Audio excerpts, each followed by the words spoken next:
નમસ્કાર મિત્રો, આજના સૌથી અગત્યના સૌથી મોટા તમામ ગુજરાતી મિત્રો, તમામ ખેડૂત મિત્રો, આજના સૌથી મોટા બિગ ન્યૂઝ, નવો કાયદાને મંજૂરી મળી ગઈ છે। આખા દેશમાં નવો કાયદો લાગુ થઈ ગયો। બ્રેકિંગ ન્યૂઝ, સૌથી મોટા બ્રેકિંગ ન્યૂઝ આવી ગયા છે। સરકાર ઝૂકી ગઈ, રાતોરાત મોટું એલાન કરી નાખવામાં આવ્યું છે। આજના સૌથી મોટા બિગ ન્યૂઝ, સામાન્ય પરિવારોને મોટો ફટકો લાગી ગયો છે। આજના સમાચાર બિગ ન્યૂઝ રહેવાના છે। તો આ બાજુ તાત્કાલિક હોસ્પિટલે જાઓ, કડક આદેશ આપી દીધો છે। તાત્કાલિક હોસ્પિટલ ખસેડવામાં આવે।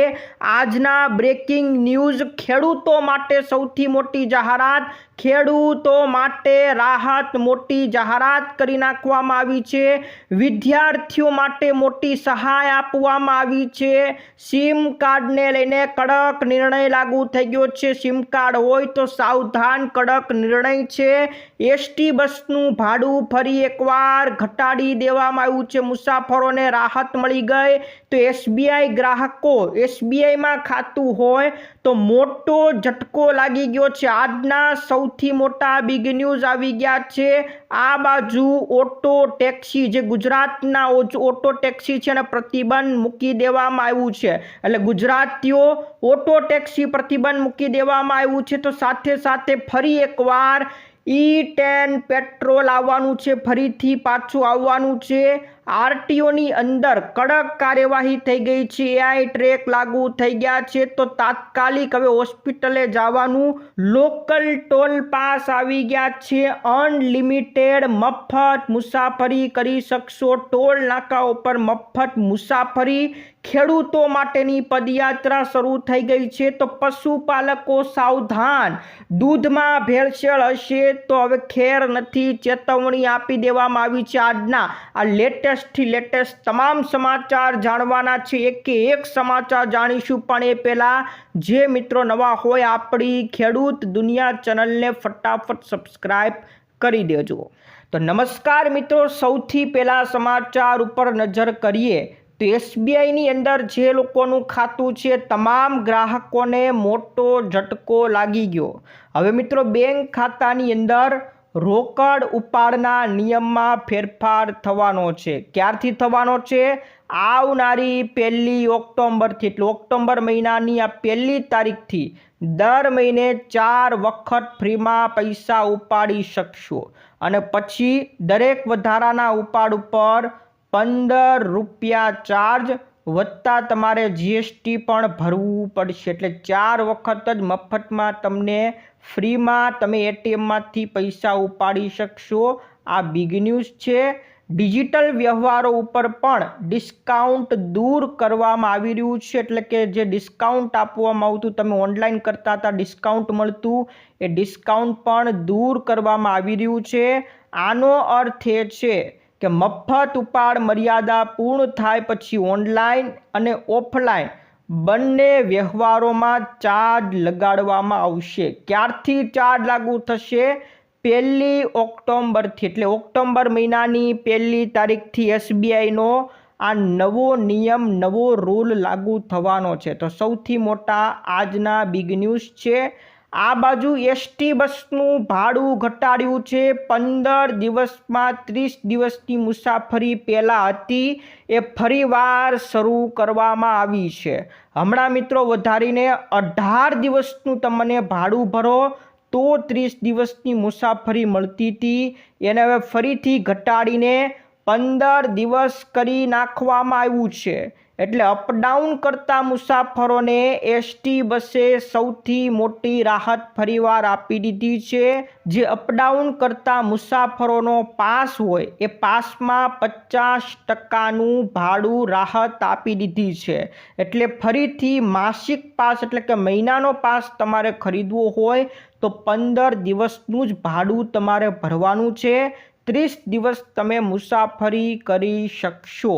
અને જો 90 દિવસ, એટલે કે 3 મહિનાનું તમારે મુસાફરી જોતી હોય તો એના 45 દિવસનું ભાડું તમારે ભરવાનું રહેશે। તો ફરી એકવાર 50% ભાડું બસ પાસની અંદર ઘટાડવામાં આવ્યું છે। એટલે આમ સામાન્ય ભાડું કોઈ ઘટાડ્યું નથી, ટિકિટ ભાડું નથી ઘટ્યું, પણ જે લોકો કાયમી મુસાફરી કરતા હોય એ લોકોના બસ પાસની અંદર ફરીવાર પહેલાં જે નિયમ હતો એ નિયમ ફરીથી કરીને 15 દિવસનું ભાડું 30 દિવસની મુસાફરી કરી નાખવામાં આવી છે। તો આ સૌથી મોટા આજના સમાચાર। તો મિત્રો આખા દેશમાં નવો કાયદો લાગુ થઈ ગયો છે, નવા કાયદાને મંજૂરી મળી ગઈ છે।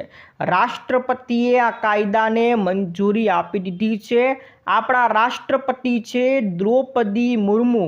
તો આ ફોટોની અંદર તમે જોઈ શકો છો, એણે નવા કાયદાને મંજૂરી આપી છે। કયા કાયદાને? તો ટેક્સ અને ડિજિટલ પેમેન્ટની હમણાં વાતો થતી હતી કે યુપીઆઈની અંદર હવે તમને ચાર્જ લાગશે, તો એ કાયદાને મંજૂરી મળી ગઈ છે। તો ચાર્જ લાગશે કે નહીં એ તમામ મિત્રોને બતાવી દઉં। તો સામાન્ય ગ્રાહકોને યુપીઆઈ પેમેન્ટ ઉપર કોઈ ચાર્જ લાગવાનો નથી। આ નવા સુધારાથી સામાન્ય ગ્રાહકો માટે યુપીઆઈ પેમેન્ટ સંપૂર્ણપણે મફત રહેવાનું છે, કોઈ ચાર્જ એના માટે લાગવાનો નથી। પરંતુ જે મોટા વેપારીઓ હોય એના માટે એમડીઆર ચાર્જ લગાડવામાં આવશે। તો વેપારીઓ માટે છે, તમારા માટે કોઈ ચાર્જ લાગુ થવાનો નથી। નાના વેપારીઓને પણ કોઈ ચાર્જ લાગુ થવાનો નથી। આ નવા કાયદાને સત્તાવાર મંજૂરી આપી દેવામાં આવી છે। 10 ઓગસ્ટના રોજ સંસદની અંદર આ બિલ પસાર થયું હતું અને હવે એને રાષ્ટ્રપતિએ સહી કરીને મંજૂરી પણ આપી દીધી છે। તો સૌથી મોટા સમાચાર છે, યુપીઆઈની અંદર સામાન્ય ગ્રાહકોને કોઈ ચાર્જ લાગવાનો નથી। એમડીઆર ચાર્જ લાગશે એ વેપારીઓ માટે રહેવાનો છે। તો આ સૌથી મોટા અગત્યના સમાચાર મિત્રો રહેવાના છે। આ બાજુ સરકાર ઝૂકી ગઈ, રાતોરાત મોટું એલાન કરી નાખવામાં આવ્યું છે। ઝારખંડની અંદર વિદ્યાર્થીઓ આંદોલન કરી રહ્યા હતા, એ આંદોલન સફળ થઈ ગયું છે। સરકાર ઝૂકી ગઈ છે અને રાતોરાત મોટા નિર્ણય સરકારે કરી નાખ્યા છે। જ્યાં મિત્રો સરકારે કીધું કે 2024થી આયોજિત જેટલી પણ ભરતી છે કે જે 3 એજન્સીઓ દ્વારા લેવામાં આવી હતી, જેમાં જેએસસી, સીજીએલ અને ટીડીપીએલ, આ એજન્સી દ્વારા જે ભરતીઓ લેવામાં આવી હતી એવી 44 ભરતીઓની પરીક્ષાને રદ કરી નાખવામાં આવી છે। તો આ એજન્સીઓ દ્વારા જે ભરતી લેવામાં આવી હતી, જે કૌભાંડ હમણાં થયું હતું, એ સાથે સાથે એણે જેટલી પણ આ પરીક્ષાઓ લીધી હોય એ બધી 44 ભરતીઓને રદ કરી નાખવામાં આવી છે। આ સૌથી મોટા સમાચાર। સરકાર ઝૂકી અને રાતોરાત મોટા સમાચાર મળી ગયા છે। તો મિત્રો આ બાજુ ફરી એક ચોંકાવનારા સમાચાર। તાત્કાલિક હોસ્પિટલો જાઓ, કલેક્ટરે આદેશ આપી દીધા છે। ભાવનગરના કલેક્ટર ડોક્ટર મનીષ કુમાર બંસલે પ્રેસ કોન્ફરન્સ કરીને આદેશ આપી દીધા છે કે તાત્કાલિક હોસ્પિટલ પહોંચજો। ભાવનગરના લોકોને આ મોટી અપીલ કરી નાખવામાં આવી છે। હાલ મિત્રો લઠ્ઠાકાંડ ફરીવાર ભાવનગરની અંદર સર્જાણો છે, જેમાં નકલી દારૂ પકડાણો છે। નકલી દારૂ જે લોકોએ પીધો છે એના તબિયત ખરાબ થઈ રહ્યા છે અને 5 લોકોના મોત પણ થઈ ગયા છે।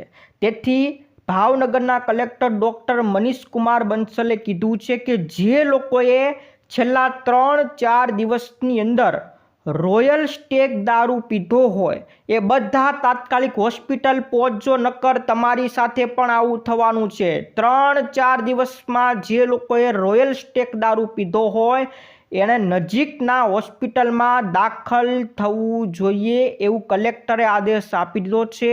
આ દારૂમાં ઝેરી કેમિકલ મિલાવવામાં આવ્યો હતો અને 5 લોકોના અત્યારે મોત થઈ ગયા છે। 15 લોકો સારવાર હેઠળ હોસ્પિટલની અંદર પડ્યા છે। તો સૌથી મોટા સમાચાર, તાત્કાલિક ભાવનગરના લોકો એના માટે આ સૌથી મોટી જાહેરાત કરી નાખવામાં આવી છે। ત્યાર પછી મિત્રો હમણાં નવા આરટીઓની અંદર એઆઈ ટ્રેક બન્યા છે, જેમાં એઆઈ જ તમારી પરીક્ષા લેશે। વાહનનો જે ડ્રાઇવિંગ ટેસ્ટ હોય એ એઆઈ દ્વારા આધારિત લેવામાં આવશે અને આ એઆઈ ટ્રેકની અંદર 80% લોકો ફેલ થઈ ગયા છે। 80% લોકો ફેલ થયા છે, ખાલી 20% લોકો જ પાસ થયા છે। તો ગુજરાતની 39 આરટીઓની અંદર હવે એઆઈ ટ્રેક બનાવી દેવામાં આવ્યા છે અને એમાં 80% લોકો ફેલ થયા છે, એટલે અત્યારે ઉપાહો મચી ગયો છે। સુભાષ બ્રિજ આરટીઓની અંદર મંત્રી પ્રવીણ માળીએ હવે આ ટેસ્ટ ટ્રેકની ફરીથી સમીક્ષા કરવાની જાણ કરી છે કે આ ટ્રેકની ફરીથી સમીક્ષા કરો। 80% લોકો ફેલ થતા જોવા મળ્યા છે। તો એઆઈ ટ્રેકની અંદર હવે ભારે વિરોધ થઈ રહ્યો છે, વેઇટિંગ પણ વધી રહ્યો છે। તો રાજ્ય સરકાર દ્વારા સૌથી મોટો નિર્ણય હવે આવનારા સમયમાં લેવાય અને સુધારા વધારા કરાય એ માટેની માંગ કરવામાં આવી રહી છે। તો આરટીઓ ટ્રેક ફેલ થઈ રહ્યા છે, સૌથી મોટા આજના સૌથી બિગ સમાચાર મળી ગયા છે। તો ખેડૂતો માટેના રાહતના સમાચાર, મોટી જાહેરાત જીતુ વાઘાણીએ કરી નાખી છે। ખેડૂતો માટે હાલ વરસાદ ખેંચાયો છે, ત્યારે હવે સિંચાઈ માટે પાણી છોડવાનો આદેશ જીતુભાઈ વાઘાણી દ્વારા લેવામાં આવ્યો છે, જેમાં ઉત્તર ગુજરાતના ખેડૂતોને હાલ વરસાદ ખેંચાતા ખૂબ મુશ્કેલી સર્જાણી છે। એટલા માટે સુજલામ સુફલામ યોજના હેઠળ સિંચાઈ માટે આવનારી 20 તારીખથી પાણી છોડવાનો નિર્ણય કર્યો છે। આજે મિત્રો 20 તારીખ છે। આજથી સુજલામ સુફલામ યોજના હેઠળ ઉત્તર ગુજરાતના ખેડૂતોને પાણી છોડવામાં આવશે। જીતુભાઈ વાઘાણી દ્વારા મોટી રાહત ખેડૂતોને આપવામાં આવી છે। ત્યાર પછીના મિત્રો સમાચાર, સિમ કાર્ડને લઈને કડકમાં કડક નિર્ણય લાગુ થઈ ગયો છે। ટેલિકોમ વિભાગે તમામ ટેલિકોમ કંપનીઓને સરકારી ડિજિટલ ઇન્ટેલિજન્સ પ્લેટફોર્મ ઉપર ઉપલબ્ધ યુઝર્સના જેટલા પણ ફોટા છે એનો ઉપયોગ કરવા નિર્દેશ આપી દેવામાં આવ્યો છે। એટલે કે સરકારી પ્લેટફોર્મ ઉપરથી આ ટેલિકોમ કંપનીઓ યુઝર્સના ફોટાનો ઉપયોગ કરી શકશે। આનાથી 9 સિમ કાર્ડની મર્યાદા કરતાં જે લોકોએ વધુ કલેક્શનમાં સિમ કાર્ડ લીધું હોય, એટલે કે એક જ આધાર કાર્ડ ઉપર કોઈ એક વ્યક્તિએ 9 કરતાં વધુ સિમ કાર્ડ લીધા હશે, તો હવે એ લોકો ઉપર કડક નિર્ણય લાગુ કરવામાં આવશે। આ માટે સરકારે કહી દીધું છે કે તમે અમારા ડેટાનો ઉપયોગ કરો। એટલે હવે તમામ ટેલિકોમ કંપની સરકારના ડિજિટલ પ્લેટફોર્મનો ઉપયોગ કરશે અને એના ફોટાનો ઉપયોગ કરીને જે લોકોએ 9થી વધુ સિમ કાર્ડ લીધા હશે એના ઉપર કાર્યવાહી કરવામાં આવશે। તમામ મિત્રો માટે સૌથી મોટા સમાચાર, સિમ કાર્ડને લઈને આ મોટા સમાચાર છે। તો ગુજરાતીઓ ઓટો ટેક્સી ચલાવી શકશે નહીં। જ્યાં મિત્રો આપણા ગુજરાતીઓ મહારાષ્ટ્રની અંદર ઓટો ટેક્સી ચલાવી શકશે નહીં। જો તમને મરાઠી આવડતું હોય તો જ મહારાષ્ટ્રમાં ઓટો ટેક્સી ચલાવી શકશો। મરાઠી આવડશે નહીં તો ઓટો ટેક્સી તમે મહારાષ્ટ્રની અંદર ચલાવી શકશો નહીં। મોટો નિર્ણય મહારાષ્ટ્રની સરકારે કરી નાખ્યો છે। તો મહારાષ્ટ્રની અંદર જો તમારે ઓટો કે ટેક્સી ચલાવવી હોય તો મરાઠી ભાષાનું આવડવું ફરજિયાત છે। 20 ઓગસ્ટથી એટલે કે આજથી રાજ્યવ્યાપી અભિયાન શરૂ કરવામાં આવશે। આખા મહારાષ્ટ્રની અંદર અભ્યાસ શરૂ કરવામાં આવશે કે ડ્રાઈવરોને 3 મહિનાનો સમય આપવામાં આવશે। 3 મહિનામાં જેને મરાઠી નથી આવડતું એને મરાઠી શીખવું પડશે। જો મરાઠી નહીં આવડે તો પછી એને રિક્ષા પણ ચલાવવા દેવામાં આવશે નહીં। તો આપણા ગુજરાતી મિત્રો માટે આ સૌથી મોટા સમાચાર। મહારાષ્ટ્રમાં રિક્ષા ચલાવવી હોય તો મરાઠી ભાષા તમને આવડવી ફરજિયાત છે, નહીં તો રિક્ષા ચલાવવા દેવામાં આવશે નહીં। આ સૌથી મોટા સમાચાર તમામ ગુજરાતી ડ્રાઈવરો માટે, ગુજરાતી ટેક્સી ડ્રાઈવરો માટે આવી ગયા છે। સૌથી મોટા સમાચાર આવ્યા છે। ત્યાર પછી મિત્રો વિદ્યાર્થીઓ માટે મોટી સહાય જાહેર કરી છે। વિદેશમાં ભણવા માટે લોનમાં હવે રાહત આપી દેવામાં આવી છે। ગુજરાત સરકારે બિન અનામત વર્ગના આર્થિક રીતે જે પછાત વિદ્યાર્થીઓ છે એના માટે વિદેશમાં અભ્યાસ માટે લોનમાં રાહત આપી દીધી છે. સામાજિક ન્યાય અધિકારિતાના વિભાગ દ્વારા 19 ઓગસ્ટના ઠરાવ મુજબ લોન માટેની વાર્ષિક મર્યાદા વધારીને 10 લાખ રૂપિયા કરી નાખવામાં આવી છે. એટલે કે હવે 10 લાખ રૂપિયા સુધીની આવક તમારા પરિવારની હોય તો તમને આ યોજનાનો લાભ મળવા પાત્ર રહેશે. 10 લાખ સુધીની આવક પણ હોય તો પણ ચાલશે. એટલે આ યોજનાની અંદર આવકની મર્યાદા વધારીને 10 લાખ સુધીની આવક હોય તો પણ તમને લોનમાં રાહત મળશે. એટલે કે લોન તમને મળવા પાત્ર રહેશે. તો વિદ્યાર્થીઓ માટે મોટી સહાય આપવામાં આવી છે. સામાન્ય પરિવારોને મોટો ફટકો પડી ગયો છે. હવે ઘર ચલાવવું મુશ્કેલ થવાનું છે. અમદાવાદની અંદર સતત વરસાદને કારણે શાકભાજીના ભાવમાં નોંધપાત્ર વધારો થયો છે. રીંગણનો ભાવ 120 રૂપિયા પ્રતિ કિલોએ પહોંચ્યો છે. ટમેટા, ભીંડા, ફ્લાવર આ બધા શાકભાજીના ભાવમાં પણ વધારો થયો છે. તો વરસાદથી ખેતરોમાં પાણી ભરાઈ ગયા, આવક ઘટી ગઈ, પરિવહનમાં મુશ્કેલી આવી. એટલા માટે હવે શાકભાજીના ભાવમાં વધારો થઈ ગયો છે. સામાન્ય પરિવારોને મોટો ફટકો પડવાનો છે. તો આ સૌથી મોટા સમાચાર સામાન્ય પરિવારો માટે હતા. આ બાજુ ફરી એકવાર E10 પેટ્રોલ પાછું આવશે. અત્યારે મિત્રો તમે જે પેટ્રોલ પુરાવી રહ્યા છો એ E20 પેટ્રોલ છે. એટલે કે જે પેટ્રોલ હોય એમાં 20% ઇથેનોલ ભેળવીને આપવામાં આવે છે એવું પેટ્રોલ હોય છે. પણ હવે સરકાર જૂની ગાડીઓ માટે E10 પેટ્રોલ પાછું લાવી રહી છે. એટલે એમાં 90% શુદ્ધ પેટ્રોલ છે અને 10% જ ઇથેનોલ ભેળવેલો હશે. તો સરકારે કવાયત હાથ ધરી નાખી છે. વાહનોની અંદર જે માઇલેજ ઘટી જાય, એન્જિનને નુકસાન થાય છે, આવી ફરિયાદો આવી એટલે સરકાર હવે જાગી ગઈ છે. સરકારે E20 એટલે E20 તો મળશે જ, પણ સાથે સાથે પેટ્રોલ પંપો ઉપર તમને E10 પેટ્રોલ પણ જોવા મળશે. એટલે ગ્રાહકોએ જો E10 પેટ્રોલ પુરાવવું હોય તો એ પેટ્રોલ પણ પુરાવી શકશે. એટલે કે 90% શુદ્ધ પેટ્રોલ હોય અને 10% જ એમાં ઇથેનોલ હશે. તો હવે ફરીથી પાછું આવવાનું છે E10 પેટ્રોલ. આ સૌથી મોટી સરકારની જાહેરાત છે. ત્યાર પછીના મિત્રો સમાચાર ઉપર નજર કરીએ તો લોકલ પાસ, ટોલ પાસ શરૂ કરવામાં આવ્યો છે. ખાલી 350 રૂપિયામાં તમે પાસ લઈ લો, પછી તમે આખો મહિનો મફત મુસાફરી કરી શકશો, અનલિમિટેડ મુસાફરી કરી શકશો. નેશનલ હાઈવે ઓથોરિટી ઓફ ઇન્ડિયાએ પોતાની ડિજિટલ લોકલ ટોલ પાસ સુવિધા શરૂ કરી છે.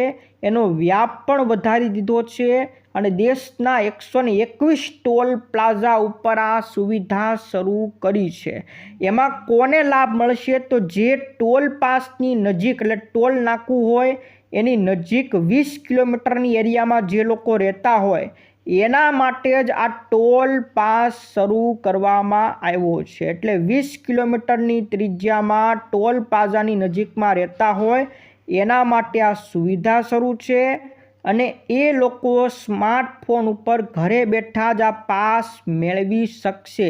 પાસના કેટલા પૈસા તમારે ભરવાના તો 350 રૂપિયા 1 મહિનાના ભરવાના રહેશે. પછી 1 મહિને ગમે તેટલી વાર તમે ટોલ નાકેથી પસાર થાવ, તમારા પૈસા કપાશે નહીં. અનલિમિટેડ મફત મુસાફરી કરી શકશો. પાસ તમારે ક્યાંથી લેવાનો છે તો રાજમાર્ગ યાત્રા મોબાઈલ એપ્લિકેશન સરકારે લોન્ચ કરી છે. આ એપ્લિકેશનના માધ્યમથી ઘરે બેઠા તમે 350 રૂપિયાનો પાસ લઈ શકશો. તો કોના માટે કે જે ટોલ પ્લાઝાની નજીક 20 કિલોમીટર એરિયામાં રહેતા હોય, વારાઘડીએ એ લોકોને ટોલ નાકું પસાર કરવું પડતું હોય, એટલા માટે આ સુવિધા શરૂ કરવામાં આવી છે. તો આ બાજુ મિત્રો દૂધમાં ભેળસેળ કરશો તો કડક ચેતવણી આપી દીધી છે. પૂર્વ મંત્રી જયેશભાઈ રાદડિયાએ કહી દીધું છે કે દૂધમાં ભેળસેળ કરશો તો તમારી ખેર નથી. કોઈ પણ સંજોગોમાં તમને છોડવામાં આવશે નહીં. કોઈની ભલામણ પણ ચલાવી લેવામાં આવશે નહીં. અને ડેરીઓને પણ ચેતવણી આપી દીધી છે કે જો ડેરીઓ દૂધમાં ભેળસેળ કરતી ઝડપાશે તો તાત્કાલિક એ મંડળીને સસ્પેન્ડ કરી નાખવામાં આવશે। તો દૂધમાં ભેળસેળ કરશો તો તમારી ખેર નથી, સૌથી મોટા સમાચાર છે। ખેડૂતો માટે હવે છેલ્લા સમાચાર જોઈ લઈએ।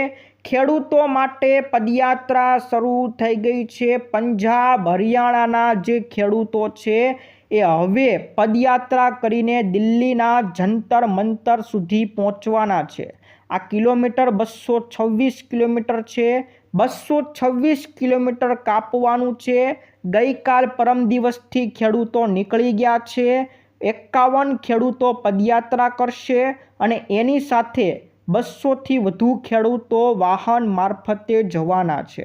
228 કિલોમીટરનું આખું અંતર કાપવાનું છે અને એવું મનાય છે કે 29 ઓગસ્ટ સુધીમાં આ ખેડૂતો જંતર મંતર સુધી પહોંચી જશે। તો ખેડૂતો બચાવો પદયાત્રા ખેડૂતોએ શરૂ કરી નાખી છે। 29 તારીખે જંતર મંતર સુધી પહોંચી જશે। તો મિત્રો આ હતા આજના મુખ્ય સમાચાર, ઇમ્પોર્ટન્ટ સમાચાર, દરેક મિત્રો માટે ખૂબ અગત્યના કામના લાગ્યા હશે।